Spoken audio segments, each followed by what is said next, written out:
just I'm just showing your dash real quick to get up on the stump. You probably didn't need to do that, but he's got it triple locked. Tire spin. We still got a little bit on the first attempt. Yep. But more traction is better when you're trying to get up on the Definitely. This is going to be kind of crappy video because my GoPro, I only brought one SD card. That was a novice. That's a rookie mistake. For this like 5 hours of I know. So let me ask you this: how much turning is too much turning when you got your lockers engaged? It's not about turning. Explain this. It's about traction. So all right. Right now we're in the mud, sand. I can turn with the lockers because what's going to happen is whenever you're turning, the inside tire is going to turn slower than the outside tire. Makes sense. That's why I have differentials. It's a differential speed, by the way. That's why it's called differential. So when you lock it in, both tires are traveling at the same speed, and then we have the center diff lock, so all 4 tires have to travel at the same speed. So if you were on dry pavement with tons of traction, you wouldn't be able to steer the car at all. And if you try and steer it, chirp, well, or you break something we got on these bad boys. So we're on BFG 35-inch tires, so we're going to be looking at braking axles. Yeah. Braking axles or other stuff. In fact, it's a real bad deal if you twist the axle in the differential on these, because then you can't disengage the locker, and then you have to cut the axle housing open to get it apart. Oh my gosh. So don't engage your lockers when there's tons of pavement. In fact, most of the time that's a good PSA right there. Yes. So remember that if you're new to 4-wheel driving, and really you don't want to have your even if you have a selectable 4-wheel drive, you don't want that on while you're on the pavement either, right? No. Okay. So remember that if you get new to 4-wheel driving, just remember that. Nope. All right, so talk to me about tire pressures, because what I have noticed, like if I go into a place you drive on the beach, or sometimes I've seen out here in the Osceola a line of guys in Jeeps, and they're all rocking full tire pressure. What do you do? Because a lot of Americans don't do anything with tire pressure. It depends on what I'm doing. All right, talk to me. So most of the stuff here in Florida with the lockers, I don't mess with it just because I don't want to mess with it. Would it be better if I lowered tire pressure? Yes. But because we have the lockers, we don't necessarily mess with it all the time. But however, if I'm going on a long trip, let's say Moab or something, and I'm going to be in rocky terrain, especially slick rock. If you're doing slick rock stuff, a good all-terrain tire running at about 15, well, it depends on the weight of your truck, but about 15 PSI gives you a lot better contact patch, way better traction. So there are situations where basically wherever you need to increase your contact patch of your tire, don't be afraid to drop tire pressures. You need a way to put air back in the tire. Is there something on the side of the road up there? Might just be a bush. Sorry folks, I think I see an animal and I get excited when I see animals. Found a sunken Jeep out here once. You helped the guy, didn't you? Yeah. So what was his deal? What did he have in that Jeep? Was it just a Wrangler Sport or what? No, it was a 4-cylinder YJ. YJ? I mean, it was 4-wheel drive, right? They're all 4-wheel drive. Yeah, but he went in water, it was too deep, and he hydrolocked his engine. Oh my gosh, so he didn't drive home? No. Oh, that's sad stuff. Do you think he just should have shut his engine off quicker? He got stuck in high water. No, if the engine cuts off itself, you're done. No, but could he have prevented that? Did he get stuck in the water and then it flooded? No. Okay, so he stopped because it got hydrolocked. Yep. Okay, I got you. Yeah, water is not compressible, friends. So water in your engine. That's right. So what would you say? Snorkels are more than just for looks, right? Yes, but they do not solely increase your water fording depth. What else do you need to do? Well, for example, anything that can get water in it is a no-no, right? Distributor. Well, so 80 series except for Australians. This is one reason we envy you guys, is because your diesels don't need distributors. But for the 1FZ, all of ours is distributors. I think the 105 though, I think is coil on plug. Gotcha. But if the distributor gets wet, it's not going anywhere. It's not hard to winch it out and then wipe the distributor out. Am I going this way? This way? No, just go that way. So it's not an issue where you're going to be stranded there for a very long time. You just clean the distributor out and then just fire it back up again. But still, if you want to maintain momentum and a lot of water, that's a problem. That's why it's important that you maintain a good bow wake when doing water crossings. I fully believe in that. So bow wake, in fact, even the Australians, give them more credit. They'll talk about that. Some of them have water bras. Talk to me about that. It's a canvas sheet that you put on the front of the engine blocking the radiator so that it keeps water from. So coming you through just the put that on when you go through water. Right. It hooks onto the mirrors and goes around the front. But Oh, that's interesting because the water is going to keep the engine cooler. the water, well, Wading through water. it's just momentary, right? So the engine temperatures will get higher, but the idea is you're keeping water. You have a more rigid surface. It's easier to keep awake. You're keeping water out of the fan. One big killers of any vehicle is when the water touches the fan can turn into a propeller and blow up the radiator. So you can actually flex the fan and take out a radiator, which would be no good. That would be terrible. There's other things, but props to you guys for running water bras and different things. That's kind of neat. I don't think I've ever seen that. But it does not increase. Snorkels don't increase your water fording.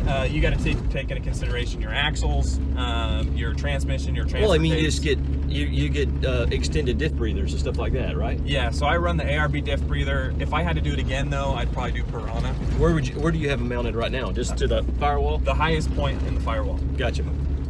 Yep. But I try and stay away from deep water.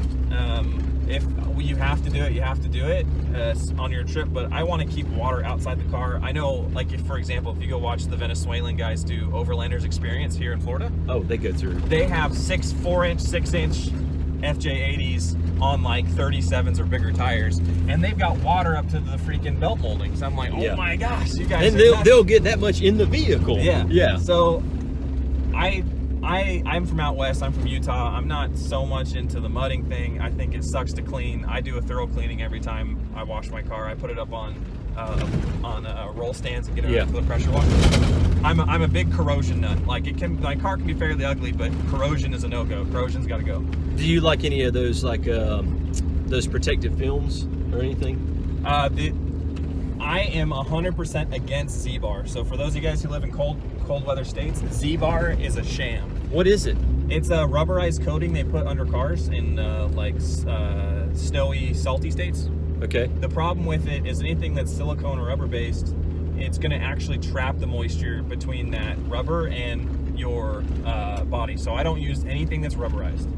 So when you're talking about rust prevention, anything that's an oil base is good. The only problem with an oil base is that you have to reapply it every so often. And I had a long enough power steering leak that I feel like I got a couple years worth of That's that. right. That's right. Yeah. I've got plenty of water protection. No, I fixed that leak and now I've cleaned it up. I felt bad when I would go through water and leave a rainbow behind. And I felt like, I'm not doing my part to keep the trails clean, so I fixed that leak. Cosmoline is good too. So if you've ever bought an old AK-47, if you're watching this from Australia, so it's like gun oil. AK-47. It's like gun oil or something. No, it's a what wax. Is it? It's wax. So the Russians would pack their old surplus rifles, like for example, like a Mosin Nagant. Okay. They would pack. I know a guy that's for got like a Nagant. Like 100 years in some wooden box with a bunch of Cosmoline. It works great. You can get aerosol Cosmoline to spray on your frame. It's a wax. It works pretty good. I know from Toyota when they do the frame wax applications, like if you have a Tacoma and you're eligible.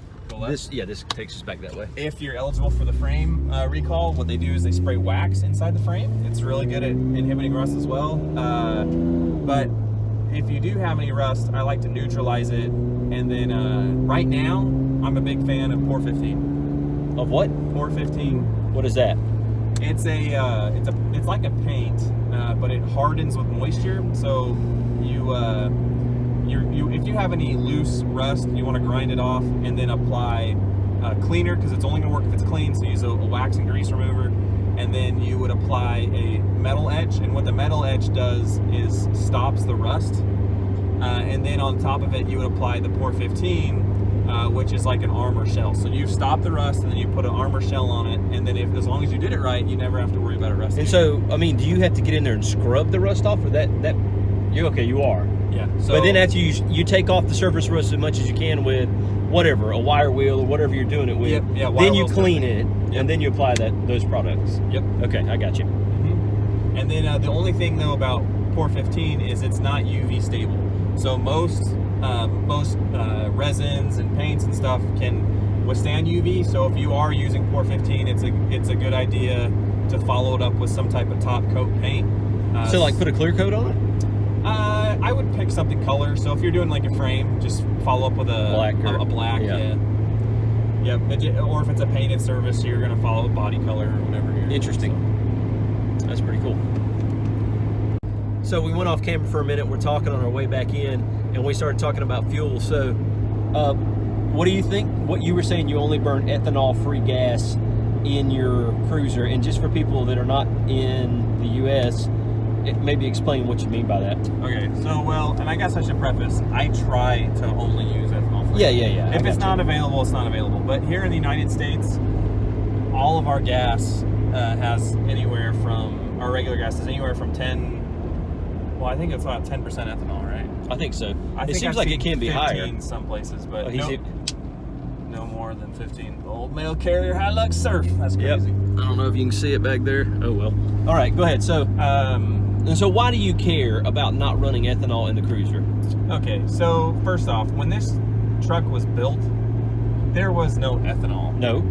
And part of it, you got to understand the science. So ethanol has certain properties I don't really like. One, it has the ability to store moisture, which is not good, which can lead to corrosion, different stuff. Okay, so that's all in its deal. But if you're driving your car a lot, it tends not to be a big issue. It's a big issue when your car sits for a long time. But the one thing that, and it could be just a total myth, it could be all in my head, but for example, gasoline, to be stoichiometric, which means a perfect burn environmentally and also to get the most power out of it, has to burn at about 14.7 parts air to 1 part fuel.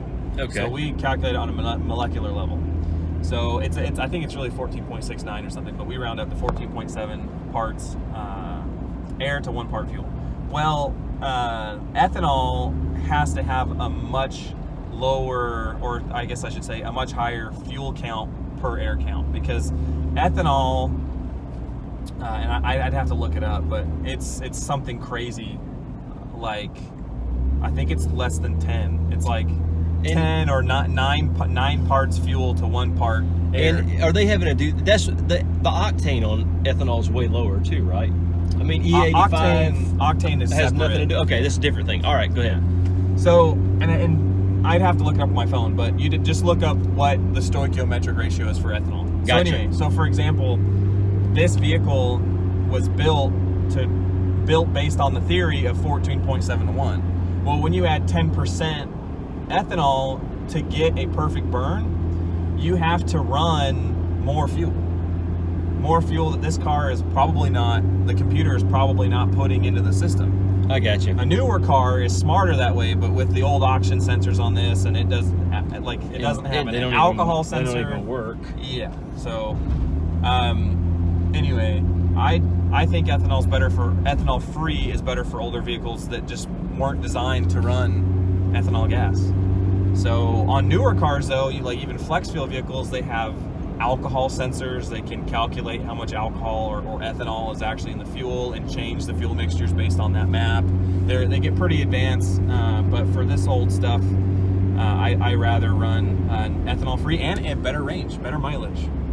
So because you have to burn more fuel, you tend to get better fuel mileage in ethanol. That makes sense. Interesting. So I had a Chevrolet Suburban one time. It was our family vehicle, and we had one previous to that. We loved it, and those were great vehicles, to be honest with you. I mean, we had fantastic success with maintenance and things breaking. They didn't. It was a good vehicle. But anyway, we had the last one we had was a 2011, and you could run E85 in it, which I did because it was so much cheaper. I wanted to see how it went.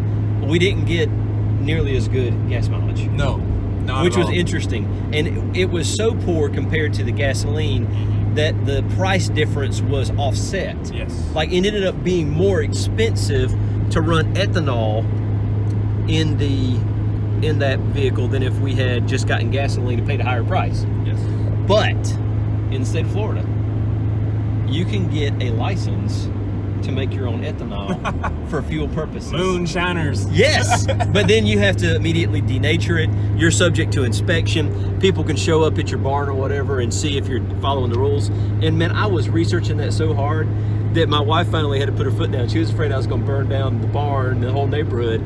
But I found a place to buy a still and everything. And the still was electric, so you didn't actually have to have fire. But then you had to figure out how much electricity are you going to use to produce the fuel for? Anyway, but it just was a neat concept. Make your own fuel, and people are doing it.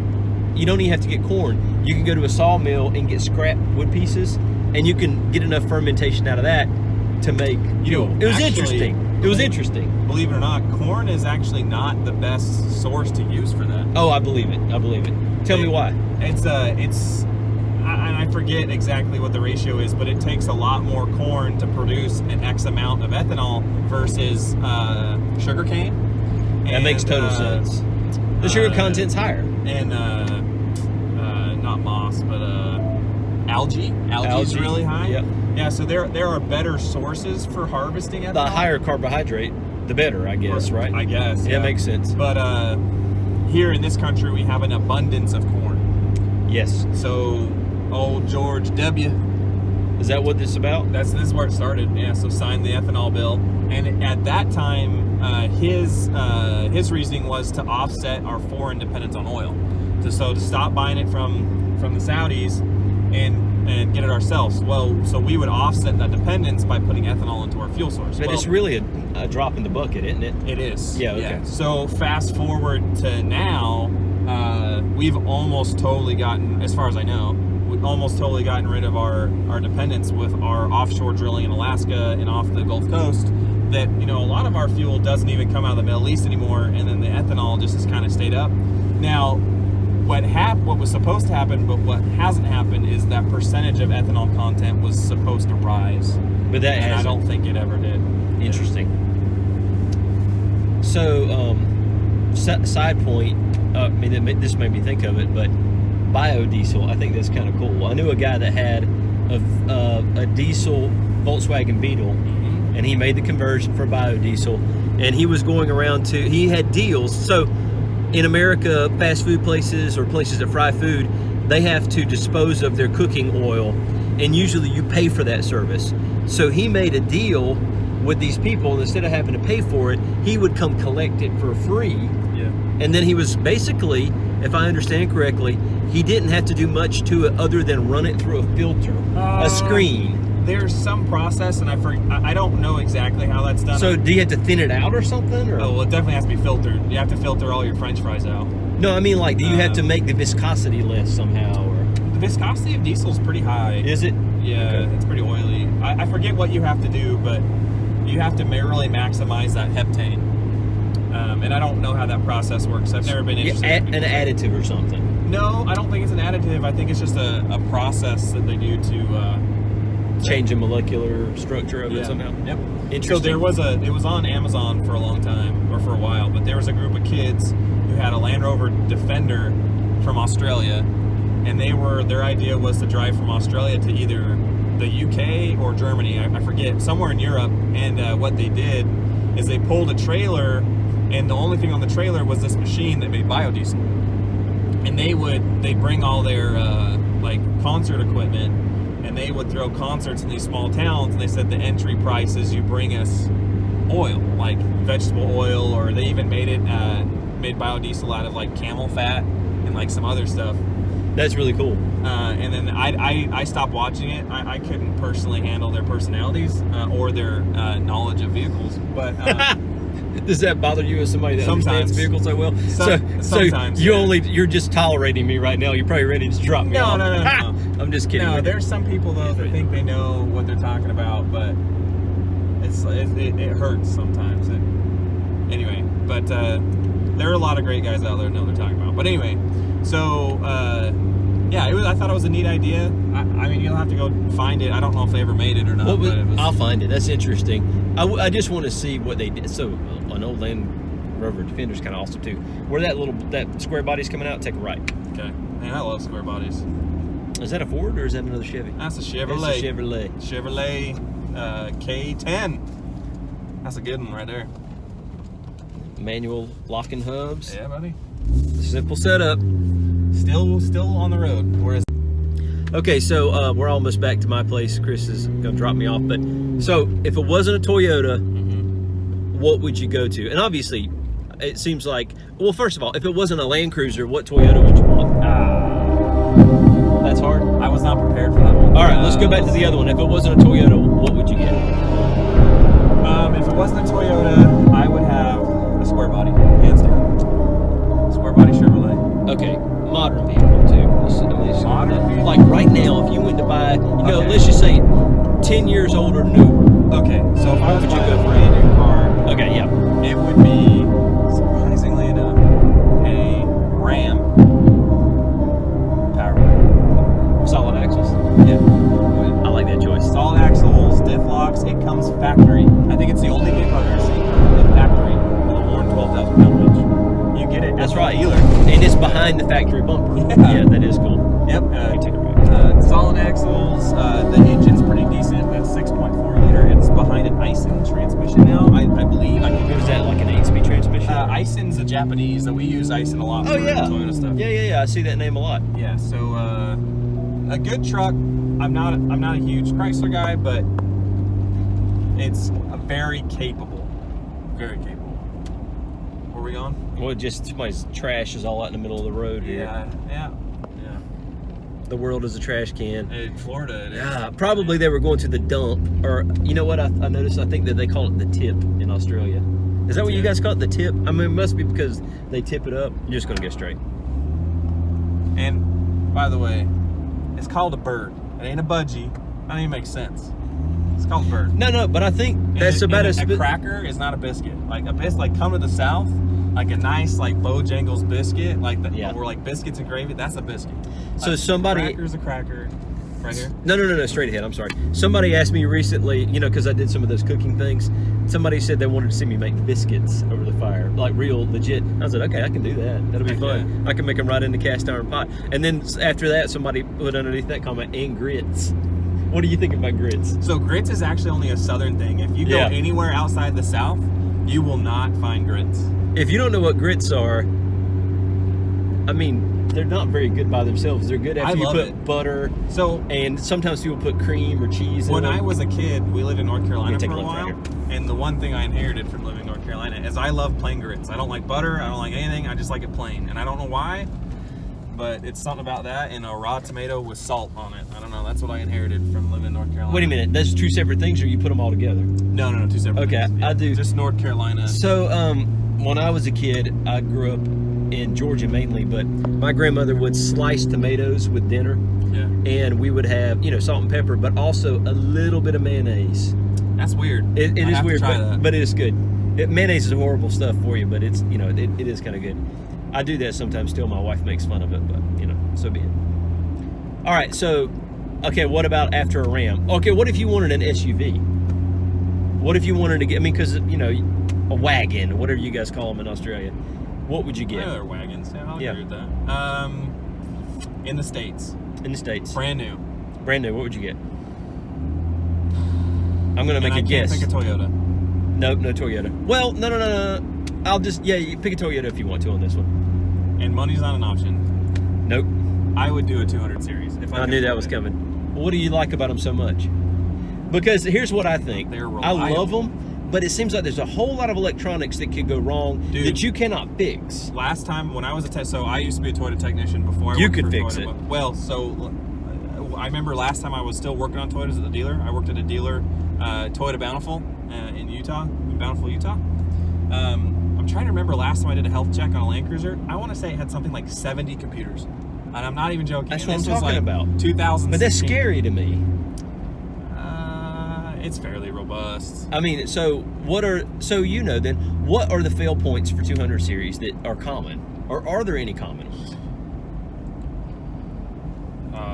I don't know. I mean, is there something that's in danger of getting wet if you're not careful? Oh, I mean, if you have water in the car. Well, in the car, I know, but what about underneath the car? Well, the same thing. This is us right here. And, I got you. Engine and all that kind of stuff. Yeah. I mean, are there any electronics that you're going to splash water on? Because the Land Rover Discovery 2, that happened to me. Did I tell you about that? I mean, but like, it's British, so I think electronics are secondary in Land Rovers. Have you ever seen those Lucas T-shirts from the old Land Rovers? The Lucas Electrics, right? Yeah. He was supposedly, he said, what business does a gentleman have motoring about at night anyway?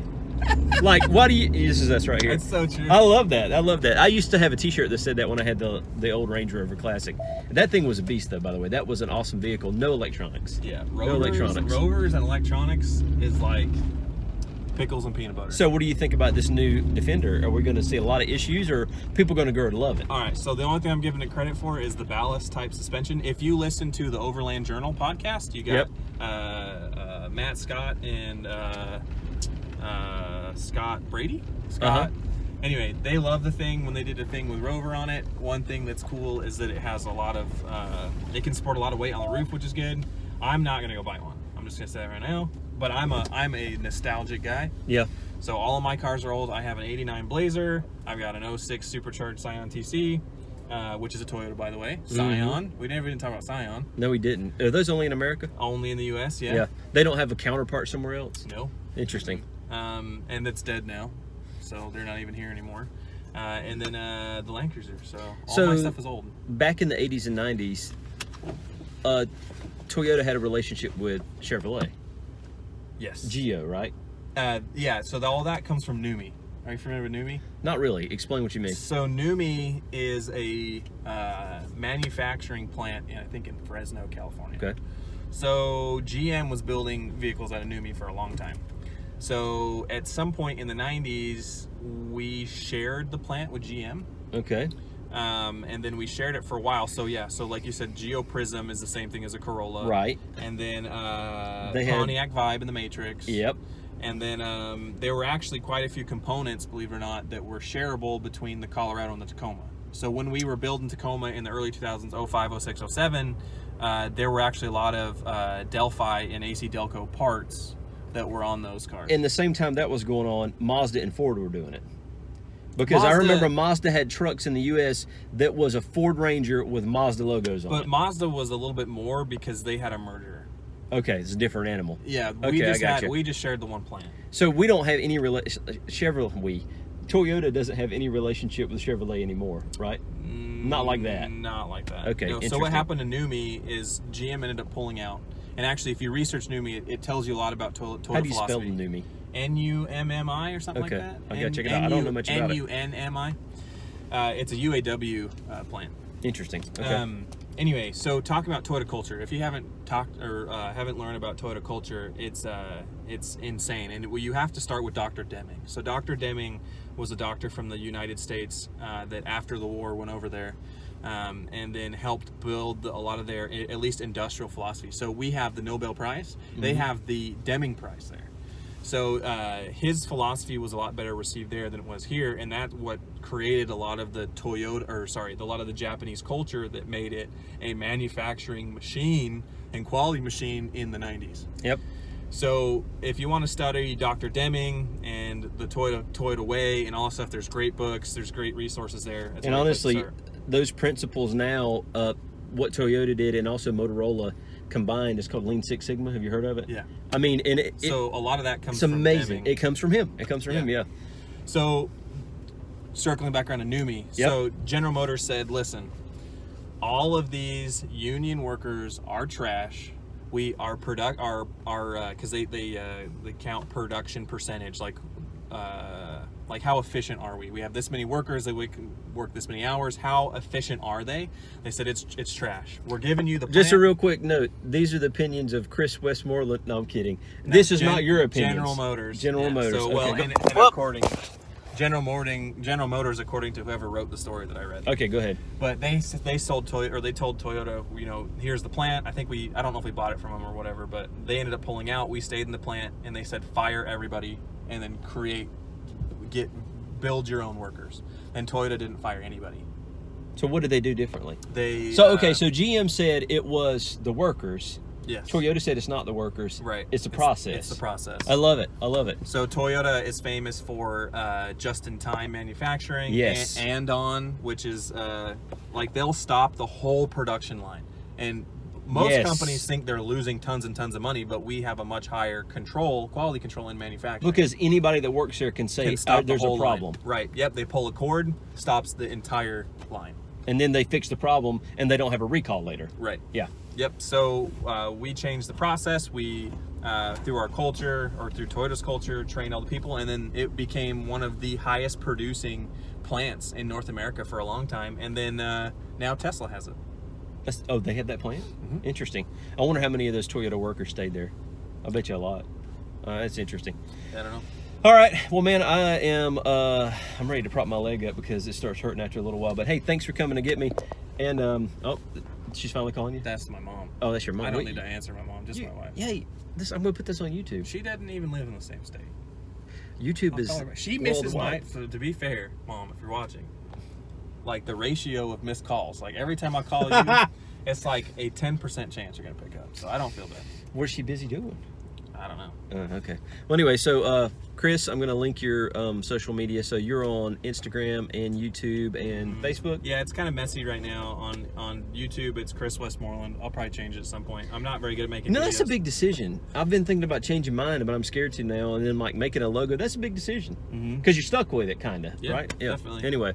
And then Instagram, at Covering Moreland. And then on Facebook, at Covering Moreland. Instagram's really where it's going down, though. Me too. It's the fastest place to get content.